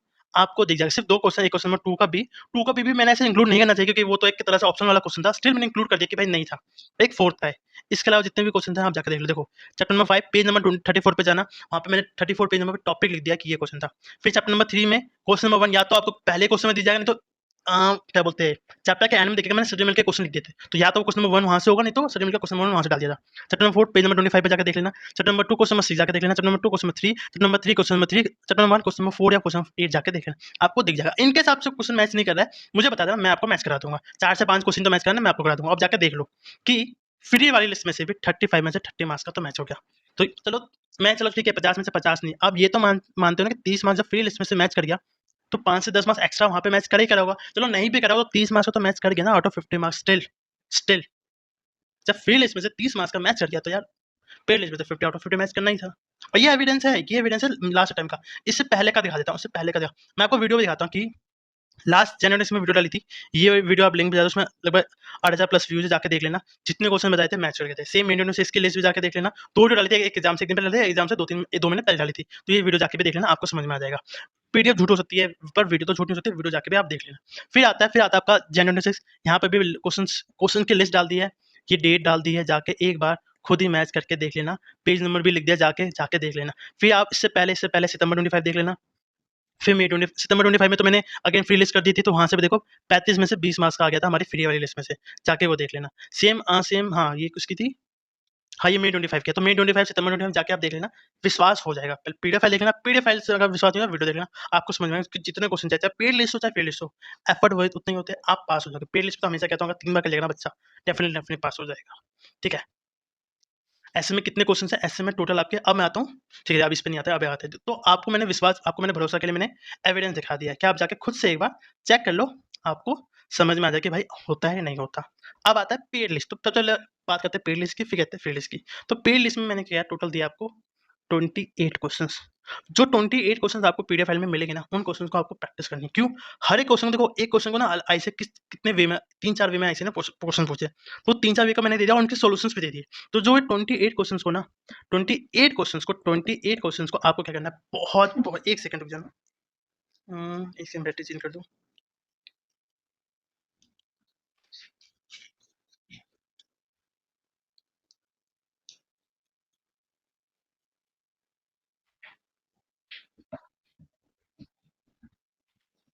हुँ, अब आता है कि ये जो 28 क्वेश्चंस है ना, इनको बहुत अच्छे से करके चले जाओ। मैं आपको दिखा भी देता हूँ कितने क्वेश्चंस हैं इन पेड लिस्ट में। हाँ, ये सितंबर 26 की लिस्ट है। ये 28 क्वेश्चन, हाँ, इसका प्रिंट आप नहीं ले सकते, ये आपको या तो ऐप में दिख जाएगा, नहीं तो आप अपने लैपटॉप में इसको लॉगिन करके देख सकते हो। ये 28 क्वेश्चन कर लो, इसमें आरटीपी, एमटीपी, मॉडल पेपर आपका पास है, सब कुछ इंक्लूड कर दिया 28 क्वेश्चंस में। इन 28 क्वेश्चन को अच्छे से प्रैक्टिस कर लो। क्या कर लो? अच्छे से प्रैक्टिस कर लो। फिर उसके अलावा क्या दिया है? आपको दिए हमने 60 से 70 पेज के समरी नोट्स दिए। इसका आप प्रिंट ले सकते हो, इसका आराम से आप प्रिंट ले सकते हो। प्रिंट लेने के बाद चैप्टर वाइज़ आप पढ़ते जाओ। जो टॉपिक आपका कवर हो जाए कि हाँ, ये तो हो गया, ये तो मुझे पढ़ने की ज़रूरत नहीं है, तो उसको कट मार दो। और जो टॉपिक लगता है यार इसको एक बार पढ़ना है या 2 बार पढ़ना है, या एग्जाम से 1 दिन पहले पढ़ना है, उसको वहाँ पे मार्क कर लो, एग्जाम से 1 दिन पहले पढ़ लो। इतना आप कर लोगे ना, आपका काम हो जाएगा। साथ में आपको क्या मिलेगा? आपको एक 15 से 20 मिनट की और वीडियो मिलेगी, ऐसे में हम डाल देंगे। अभी डाली नहीं है, मैं डाल दूँगा। या तब तक आप वीडियो देखो तो डल चुकी होगी, आप जाके देखना। उसमें मैं ये बता दूँगा कि आपका एक्चुअल में अब क्या पढ़ना है। या तो स्ट्रैटेजी वीडियो होगी, वहाँ बताऊँगा क्या पढ़ना है। जब आप ये कर लोगे ना, ये 28 क्वेश्चन की अच्छे से प्रैक्टिस कर लो। क्यों? लिखने के मार्क्स है आपके। तो एक बार जब 28 क्वेश्चन आप लिख लोगे और जब उसको चेक कर लोगे, हाँ, मैं लिख सकता हूँ 28 क्वेश्चन बहुत है। 28 क्वेश्चन, 28 क्वेश्चन्स अच्छे से प्रैक्टिस कर लोगे और उसमें अलग-अलग वैरायटी के क्वेश्चन डाल दिए। एक ही क्वेश्चन को कैसे ऐसे पूछ सकते हैं, वो डाल दिया, तो सारे क्वेश्चन एक बार रीड कर लो। हाँ, मेरे 28 क्वेश्चन लिख के प्रैक्टिस हो गए, मेरा काम हो गया। 60 से 70 पेज के मेरे नोट्स हो गए। 60 से 70 पेज के सामने नोट्स है, वो पढ़ लोगे, काम हो जाएगा। उसके अलावा आपको कुछ नहीं करना, आपको कोई एडिशनल नोट्स नहीं बनना है, एमसीक्यू नहीं, आप बोलोगे भाई एमसीक्यू इससे ही कवर हो जाएगा आपको, क्योंकि एमसीक्यू कोई ऐसे रिपीट नहीं कर रहा, वो नए क्वेश्चन बना रहा है। तो कहाँ से बनाएगा? जो ये 60 से 70 पेज के नोट्स दूँगा ना, उससे ही आपका काम हो जाएगा। इस बात की मैं आपको गारंटी देता हूँ। ये लिस्ट के क्वेश्चन आप प्रिंट नहीं ले सकते हो। हाँ, पर ये नोट्स आप इसका प्रिंट ले सकते हो। प्रिंट लेके आराम से पढ़ लो, ठीक है? और मैं आपको गारंटी देता हूँ कि आपको एसएम है ना, 2 दिन में कंप्लीट हो जाएगा। एसएम आपका 2 दिन में कंप्लीट हो जाएगा। प्रोमो कोड अभी से बताता हूँ, ऑफ 90, ऑफ 90 यहाँ पे आप प्रोमो कोड यूज़ कर लो। अगर आपको एडिशनल डिस्काउंट चाहिए, अगर नहीं चाहिए तो कोई बात नहीं। अगर ऑब्वियसली अगर नहीं चाहिए तो अच्छी बात है, अगर चाहिए तो यही है, प्रोमो कोड यहाँ पे अप्लाई कर देना। आपको एडिशन 200-300 रुपए का, जो भी 800 रुपए की लिस्ट है, 200 से 300 रुपए का आपको एडिशनल डिस्काउंट आराम से मिल जाएगा। इसके अलावा नॉट जस्ट ये, अगर आप चाहो तो ग्रुप 2 की पूरी लिस्ट, ये एसएम की लिस्ट के बारे में बात कर ली, और पूरी लिस्ट में अगर आप बताऊँ ग्रुप 2 में, कॉस्ट में 150 क्वेश्चन है, ऑडिट में 130 क्वेश्चन है, एफए में 80 क्वेश्चन है, एसए में 40, मतलब 40 नहीं कहूँगा, यहाँ पे 40 लिख दिया है गलती से, 28 क्वेश्चन। अगर इन क्वेश्चंस को आप अच्छे से प्रैक्टिस कर लेते हो तो आपका काम ग्रुप 2 में हो जाएगा। क्या बोला? 150, 130, 80 और 28, इतने क्वेश्चन आप कर लोगे ग्रुप 2 में, आपका काम बन जाएगा। एविडेंस दे दिया एसएम का, कॉस्ट का, ऑडिट का, एफएम का भी एविडेंस दे दूँगा जब वीडियो डालूँगा तो। जब आपको विश्वास हो जाए तभी लेना, अदरवाइज़ लेने की जरूरत नहीं है। विश्वास हो, भरोसा हो तभी लेना, अदरवाइज़ मत लेना। कॉस्ट में 150, ऑडिट में 130, एफएम में 80 और एसएम में 28 क्वेश्चन की बात। तो ये थी पेड लिस्ट की बात, ठीक है? साथ में आपको इसके साथ मिलेगा क्या-क्या मिलेगा? नॉट जस्ट लिस्ट मिलेगी, आपको इंडिविजुअल सब्जेक्ट की लिस्ट तो मिलेगी, साथ में आपको मॉक टेस्ट मिलेंगे, सभी सब्जेक्ट के। सभी सब्जेक्ट के आपको मॉक टेस्ट मिलेंगे विद चेकिंग, ये नहीं कि सिर्फ टेस्ट मिलेंगे, विद चेकिंग मिलेगी, पर्सनल मेंटरशिप मिलेगी, गाइडेंस मिलेगी, सब कुछ मिलेगा। मतलब इंपॉर्टेंट क्वेश्चन की लिस्ट, मॉक टेस्ट भी बस सभी सब्जेक्ट के साथ में, उसकी फ्री टेस्ट में चेकिंग भी होगी, सब कुछ होगा, पर्सनल मेंटरशिप भी मिलेगी। तो ये सब कुछ मिलेगा सभी सब्जेक्ट के साथ, चाहे आप कोई भी सब्जेक्ट लो। टेस्ट तो सभी सब्जेक्ट के फ्री है, तो आप ले सकते हो। अब आते हैं वो बच्चे जो लिस्ट अफोर्ड नहीं कर सकते, तो ये पेड लिस्ट की बात हो गया। अब आते हैं नॉन पेड लिस्ट के बच्चों के लिए। एक सेकंड, अब आते हैं, क्योंकि मेरे लिए दोनों बच्चे इंपॉर्टेंट है, मेरे व्यूज से ज्यादा इंपॉर्टेंट है बच्चों का पास होना। अब जो नॉन पेड बच्चे हैं, तो हमने क्या ना, यहाँ पे आपको इंपॉर्टेंट टॉपिक की लिस्ट दे दी थी मैंने, ये दे दी थी, इंपॉर्टेंट टॉपिक की लिस्ट दे दी थी। तो आप क्या कर सकते हो, ये जो इंपॉर्टेंट टॉपिक की लिस्ट जो मैंने दी है, या तो आप अपने फैकल्टी, कई बच्चे जो अपनी फैकल्टी के नोट्स या स्टडी मटेरियल, फैकल्टी के नोट्स या स्टडी मटेरियल से पढ़ेंगे, तो वहीं से पढ़ लो। या मैंने क्या किया, इन्हीं इंपॉर्टेंट टॉपिक के लिस्ट के बेसिस पे, जो आपका स्टडी मटेरियल है, उसमें मैंने पॉइंट को हाईलाइट कर दिया है। किसमें? एक मर्ज फाइल मिलेगी, उसमें येलो कलर का हाईलाइट कर दिया है। वो क्वेश्चन, वो टॉपिक आपको पढ़ के जानना है। साथ में क्या, आपको भी क्वेश्चन की प्रैक्टिस जरूरत है, तो हमने क्या है, जो स्टडी में बैक क्वेश्चन होते हैं ना, आपके 8 से 10 क्वेश्चन होते हैं, इन्हीं इंपॉर्टेंट टॉपिक के लिस्ट के बेसिस पे स्टडी मटेरियल में मैंने क्वेश्चंस की मार्किंग कर दी है। तो उन क्वेश्चन को आप लिख के चले जाओगे, तो आपका रिटन प्रैक्टिस भी हो जाएगा, ठीक है? साथ में अब ये लिस्ट मिलेगी कैसे, या तो मुझे व्हाट्सएप पे डीएम कर दो, नहीं तो आप वेबसाइट पे जाओगे। अगर आप वेबसाइट पे जाओगे, तो ये आपको दिख रहा है फ्री ए, ये टैब दिखेगा ना वेबसाइट पे, ये दिखेगा फ्री एटाइज, तो 51 रुपीज़ का नॉमिनल चार्ज है, वो भी टेक्निकल फीस है, मेरे पॉकेट में नहीं है। इस वाले टैब में जाओगे ना, तो आपको फ्री टेस्ट सीरीज मिल जाएगी, सभी सब्जेक्ट के, ग्रुप 1 से लेकर ग्रुप 2 की। अकाउंट्स के भी मैंने डाल चुका हूँ, एसएम की भी लिस्ट डाल दूंगा, तो अकाउंट की सुपर 30 मिल जाएगी, एसएम की फ्री लिस्ट मिल जाएगी, तो इससे आपका काम बन जाएगा, ठीक है? ये फ्री लिस्ट है, लिंक है मैं डाल दूंगा, वहां से जाकर डायरेक्टली यहाँ से परचेज कर सकते हो। साथ में आपको क्या मिलेगा, RTP, suggestion answer, MTP, model paper, इस सब की मर्ज फाइल हमारे टेलीग्राम चैनल पे मिल जाएगी। इसलिए मैं आपसे कह रहा हूँ कि टेलीग्राम, व्हाट्सएप ग्रुप, मेरा पर्सनल नंबर, ये सबको ज्वाइन कर लो, मेरा पर्सनल नंबर सेव कर लो, और बाकी जो टेलीग्राम ग्रुप है, व्हाट्सएप ग्रुप है, इसको ज्वाइन कर लो, ताकि आपको टाइम टू टाइम अपडेट मिलती रहे। तो इसके साथ आपको क्या मिलेगी, स्टडी मटेरियल की जो मार्किंग है वो मिल जाएगी, वेबसाइट पे मिल जाएगी, फ्री एआई बेस्ड ऐसे सभी सब्जेक्ट की इसी टैब में मिल जाएगी, इसी टैब में एसएम की जाएगी, अकाउंट्स की फ्री लिस्ट मिल जाएगी। और साथ में जो ये जो मर्ज पीडीएफ फाइल है, ये टेलीग्राम चैनल पे मिल जाएगी, उसका लिंक भी मैं डिस्क्रिप्शन बॉक्स में डाल दूंगा, ठीक है? तो ये होगी पेड लिस्ट की बात। और साथ में सभी बच्चों से ये बोलूँगा कि मेरा ये नंबर सेव कर लें, कुछ भी डाउट हो तो कमेंट करके, नहीं तो व्हाट्सएप पे मुझसे पूछ सकते हो कि टेलीग्राम ग्रुप है, व्हाट्सएप ग्रुप है, और ये मेरा व्हाट्सएप ग्रुप है, इसको जॉइन कर ले, ठीक है? अब लास्ट में 2-3 चीज़ और बता दूँ। 1 सेकंड, कहाँ गया?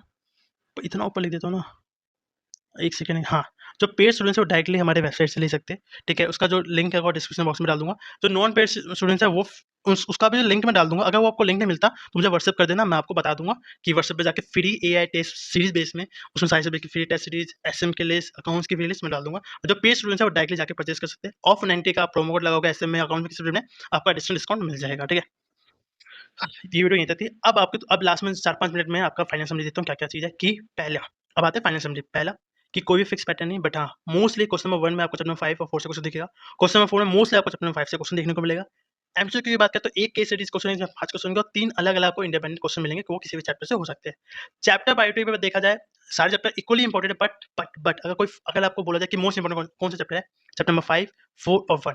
5, 4 इसलिए इंपॉर्टेंट है कि क्वेश्चन नंबर 1 में आता है, और चैप्टर नंबर 1 इसलिए इंपॉर्टेंट कि आसान है, आप आराम से पढ़ सकते हो, कर सकते हो, ठीक है? टॉपिक, कौन से टॉपिक बिल्कुल नहीं पढ़ के जाना है, जो नहीं पढ़ के जाना है ऑलरेडी यहाँ पे एक लिस्ट बना दी है, जो कि आपका 20 है। सितंबर 25 से लेके मई 26 की टॉपिक बिल्कुल मत पढ़ के जाना। पढ़ के जाना है वो टॉपिक जो आज से आज तक नहीं पूछे, या वो टॉपिक जो इससे पहले अटेम्प्ट में पूछ चुके, वो वाले क्वेश्चन ही आपको करके जाने हैं। स्मार्ट रिविजन कैसे करनी है? 2 चैप्टर या 3 चैप्टर बोलूँगा, चैप्टर 1, 4, 5 इनको अच्छे से करके चले जाओ और जो सिलेक्टिव स्टडी करके चले जाओ, चैप्टर नंबर 2, चैप्टर नंबर 3 जो इंपॉर्टेंट टॉपिक्स है उससे पढ़ के चले जाओ। ये करोगे तो आपके एसए में 30+ मार्क्स आराम से आ जाएँगे। अब आता है इंपॉर्टेंट क्वेश्चन की लिस्ट, तो जो 28 क्वेश्चन है इनकी अच्छे से हैंड रिटन प्रैक्टिस कर लो ताकि आपकी हैंड रिटन प्रैक्टिस हो जाए। उसमें मैंने अलग-अलग वैरायटी के क्वेश्चन दिए, वो वैसे क्वेश्चन दिए कि क्वेश्चन अगर पेपर में आ गया ना तो आपसे नहीं सॉल्व होगा। तो वो बेस्ट 28 क्वेश्चन दिए। साथ में जो थ्योरी नोट्स है उसको रीड कर लो। आपको उसके अलावा कोई भी आरटीपी, एमटीपी क्या बोलते हैं आरटीपी, एमटीपी इनफैक्ट एमसीक्यू कुछ भी प्रैक्टिस करने की जरूरत नहीं है। मैं ट्राई करूँगा, मैं अभी आपको प्रॉमिस नहीं कर रहा हूँ, बट ट्राई करूँगा कि 3 से 4 घंटे की एक रिवीजन वीडियो डाल दूँ ताकि उसको आप मल्टीपल टाइम देख सको और आपका एसएम अच्छे से प्रिपेयर हो। 3 से 4 घंटे में कोशिश करूँगा, ट्राई करूँगा कि वीडियो रिकॉर्ड करके आपको दे सकूँ। जो नॉन पेड स्टूडेंट्स हैं उनको तो ऑलरेडी बता दिया कि उनको इंपॉर्टेंट टॉपिक की लिस्ट मिल जाएगी। या तो आप अपने फैकल्टी के नोट से पढ़ लो, नहीं तो जो मैंने या तो स्टडी में से पढ़ लो, नहीं तो जो मैंने हाइलाइट किए ना पॉइंट और जो उसमें क्वेश्चन मार्क किए, उनको अच्छे से पढ़ लोगे तो आपका हो जाएगा। ठीक है? फाइनल लास्ट में यही बोलूँगा, चैप्टर नंबर 1, 4, 5 इसको अच्छे से कर लो। जो टॉपिक आज तक नहीं पहुँचे उनको अच्छे से कर लो, तो आपका काम बन जाएगा।